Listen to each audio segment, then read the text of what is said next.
everybody lives every day thinking about this. Images of Joseph Duncan entering a plea deal in a California court, clean-cut, wearing a bulletproof vest, have been like rubbing salt in unhealed wounds for Steve Groene and his family in Coeur d'Alene. It's just a reminder to us of something we'd much rather forget. It's hard to forget the horror of 6 years ago. Duncan brutally murdered the Groene family and Mark McKenzie in order to kidnap two young siblings, Shasta and Dylan Groene. Dylan never made it home, but Shasta was found with Duncan nearly 2 months later at a Denny's in Coeur d'Alene. Shasta would later tell detectives about Duncan's murder confessions. I don't know that a lot of people do know that Shasta is the one that Duncan confessed not only that crime, but to the murder of those two young girls over in Washington State. Duncan's arrest, along with a fingerprint match, would help detectives solve a nearly decade-old murder.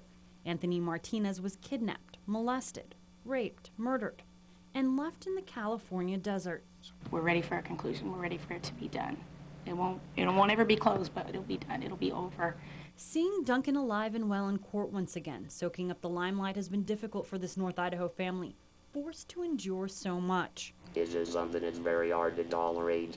From the very beginning, Groene was against California's desire to prosecute Duncan in the Martinez case, instead wanting the serial killer sentenced to death quickly in federal court. I can't even imagine trying to put this behind me with Duncan still breathing air, and I don't think any of my children can either, and certainly any of the family members of the other victims of this crime.